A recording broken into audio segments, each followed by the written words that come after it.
Êxodo 22. Se alguém roubar um boi ou uma ovelha e abatê-lo ou vendê-lo, terá que restituir 5 bois pelo boi e 4 ovelhas pela ovelha. Se o ladrão que for pego arrombando for ferido e morrer, quem o feriu não será culpado de homicídio, mas se isso acontecer depois do nascer do sol, será culpado de homicídio. O ladrão terá que restituir o que roubou, mas se não tiver nada, será vendido para pagar o roubo. Se o que foi roubado for encontrado vivo em seu poder, seja boi, seja jumento, seja ovelha, ele deverá restituí-lo em dobro. Se alguém levar seu rebanho para pastar num campo ou numa vinha, e soltá-lo de modo que venha a pastar no campo de outro homem, fará restituição com o melhor do seu campo ou da sua vinha.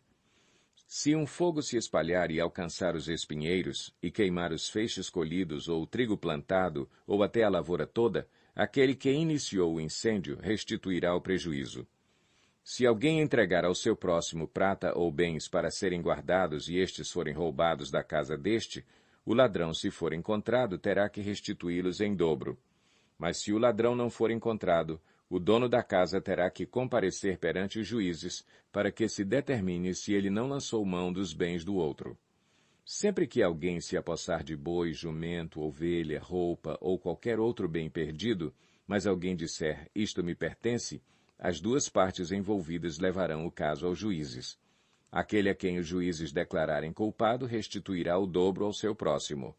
Se alguém der ao seu animal, o seu jumento, ou boi, ou ovelha, ou qualquer outro animal para ser guardado, e o animal morrer, for ferido ou levado sem que ninguém o veja, a questão entre eles será resolvida, prestando-se um juramento diante do Senhor de que um não lançou mão da propriedade do outro. O dono terá que aceitar isso e nenhuma restituição será exigida. Mas se o animal tiver sido roubado do seu próximo, este terá que fazer restituição ao dono. Se tiver sido despedaçado por um animal selvagem, ele trará como prova o que restou dele, e não terá que fazer restituição. Se alguém pedir emprestado ao seu próximo um animal, e este for ferido ou morrer na ausência do dono, terá que fazer restituição. Mas se o dono estiver presente, o que tomou emprestado não terá que restituí-lo.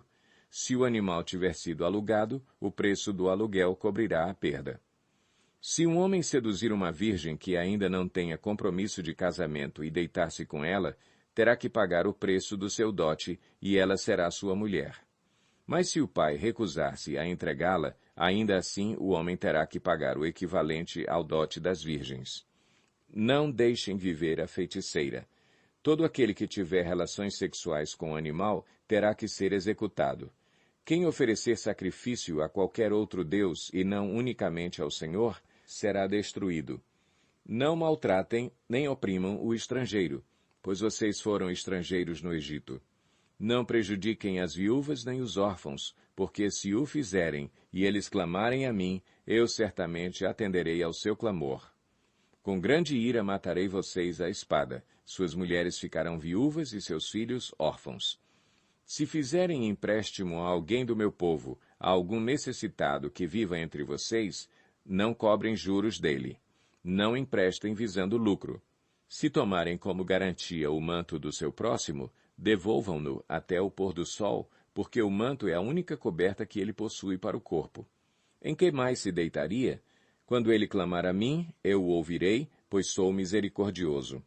Não blasfemem contra Deus, nem amaldiçoem uma autoridade do seu povo. Não retenham as ofertas de suas colheitas. Consagrem-me o primeiro filho de vocês e a primeira cria das vacas, das ovelhas e das cabras. Durante 7 dias a cria ficará com a mãe, mas no 8º dia entreguem-na a mim. Vocês serão meu povo santo. Não comam carne de nenhum animal despedaçado por feras no campo. Joguem-na aos cães. Êxodo 23. Ninguém faça declarações falsas, e não seja cúmplice do ímpio, sendo-lhe testemunha mal intencionada. Não acompanhe a maioria para fazer o mal. Ao testemunhar num processo, não perverta a justiça para apoiar a maioria, nem para favorecer o pobre num processo. Se você encontrar perdido o boi ou o jumento que pertence ao seu inimigo, leve-o de volta a ele. Se você vir o jumento de alguém que o odeia caído sob o peso de sua carga, não o abandone, procure ajudá-lo. Não perverta o direito dos pobres em seus processos. Não se envolva em falsas acusações, nem condene à morte o inocente e o justo, porque não absolverei o culpado. Não aceite suborno, pois o suborno cega até os que têm discernimento e prejudica a causa do justo. Não oprima o estrangeiro. Vocês sabem o que é ser estrangeiro, pois foram estrangeiros no Egito. Plantem e colham em sua terra durante 6 anos, mas no 7º deixem-na descansar sem cultivá-la.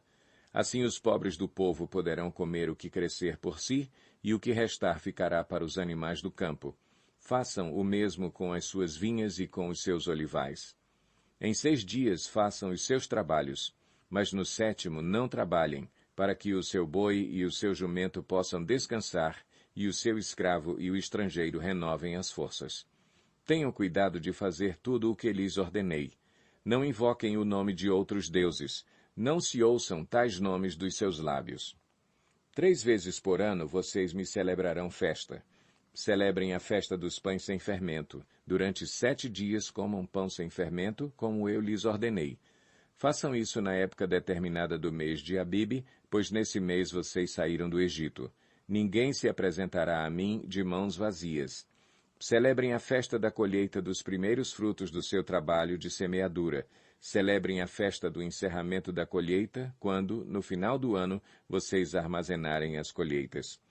3 vezes por ano todos os homens devem comparecer diante do Senhor, o soberano. Não ofereçam o sangue de um sacrifício feito em minha honra com pão fermentado. A gordura das ofertas de minhas festas não deverá ser guardada até a manhã seguinte. Tragam ao santuário do Senhor, o seu Deus, o melhor dos primeiros frutos das suas colheitas. Não cozinhem o cabrito no leite da própria mãe. Eis que envio um anjo à frente de vocês para protegê-los por todo o caminho e fazê-los chegar ao lugar que preparei. Prestem atenção e ouçam o que ele diz. Não se rebelem contra ele, pois não perdoará as suas transgressões, pois nele está o meu nome. Se vocês ouvirem atentamente o que ele disser e fizerem tudo o que lhes ordeno, serei inimigo dos seus inimigos e adversário dos seus adversários. O meu anjo irá à frente de vocês e os fará chegar à terra dos amorreus, dos hititas, dos ferezeus, dos cananeus, dos heveus e dos jebuseus, e eu os exterminarei. Não se curvem diante dos deuses deles, nem lhes prestem culto, nem sigam as suas práticas. Destruam-nos totalmente e quebrem as suas colunas sagradas. Prestem culto ao Senhor, o Deus de vocês, e ele os abençoará, dando-lhes alimento e água. Tirarei a doença do meio de vocês. Em sua terra nenhuma grávida perderá o filho, nem haverá mulher estéril. Farei completar-se o tempo de duração da vida de vocês. Mandarei adiante de vocês o meu terror, que porá em confusão todas as nações que vocês encontrarem. Farei que todos os seus inimigos virem as costas e fujam. Causarei pânico entre os heveus, os cananeus e os hititas, para expulsá-los de diante de vocês. Não os expulsarei num só ano, pois a terra se tornaria desolada e os animais selvagens se multiplicariam, ameaçando vocês. Eu os expulsarei aos poucos, até que vocês sejam numerosos o suficiente para tomarem posse da terra. Estabelecerei as suas fronteiras desde o Mar Vermelho até o Mar dos Filisteus, e desde o deserto até o Eufrates. Entregarei em suas mãos os povos que vivem na terra, os quais vocês expulsarão de diante de vocês. Não façam aliança com eles, nem com os seus deuses. Não deixem que esses povos morem na terra de vocês, senão eles os levarão a pecar contra mim, porque prestar culto aos deuses deles será uma armadilha para vocês. Êxodo 24. Depois Deus disse a Moisés: Subam o monte para encontrar-se com o Senhor, você e Arão, Nadab e Abiú, e 70 autoridades de Israel. Adorem à distância. Somente Moisés se aproximará do Senhor, os outros não. O povo também não subirá com ele. Quando Moisés se dirigiu ao povo e transmitiu-lhes todas as palavras e ordenanças do Senhor, eles responderam em uníssono: Faremos tudo o que o Senhor ordenou. Moisés então escreveu tudo o que o Senhor dissera. Na manhã seguinte, Moisés levantou-se, construiu um altar ao pé do monte e ergueu 12 colunas de pedra, representando as 12 tribos de Israel. Em seguida enviou os jovens israelitas que ofereceram holocaustos e novilhos como sacrifícios de comunhão ao Senhor. Moisés colocou metade do sangue em tigelas e a outra metade derramou sobre o altar. Em seguida, leu o livro da aliança para o povo e eles disseram: faremos fielmente tudo o que o Senhor ordenou. Depois Moisés aspergiu o sangue sobre o povo, dizendo: este é o sangue da aliança que o Senhor fez com vocês de acordo com todas essas palavras. Moisés, Arão, Nadab, Abiú e 70 autoridades de Israel subiram e viram o Deus de Israel, sob cujos pés havia algo semelhante a um pavimento de safira, como o céu em seu esplendor. Deus, porém, não estendeu a mão para punir esses líderes do povo de Israel. Eles viram a Deus e depois comeram e beberam. Disse o Senhor a Moisés: suba ao monte, venha até mim, e fique aqui, e lhe darei as tábuas de pedra com a lei e os mandamentos que escrevi para a instrução do povo. Moisés partiu com Josué, seu auxiliar, e subiu ao monte de Deus. Disse ele às autoridades de Israel: esperem-nos aqui até que retornemos. Arão e Hur ficarão com vocês. Quem tiver alguma questão para resolver poderá procurá-los. Quando Moisés subiu, a nuvem cobriu o monte, e a glória do Senhor permaneceu sobre o monte Sinai. Durante 6 dias a nuvem cobriu o monte. No 7º dia o Senhor chamou Moisés do interior da nuvem. Aos olhos dos israelitas, a glória do Senhor parecia um fogo consumidor no topo do monte. Moisés entrou na nuvem e foi subindo o monte, e permaneceu no monte 40 dias e 40 noites.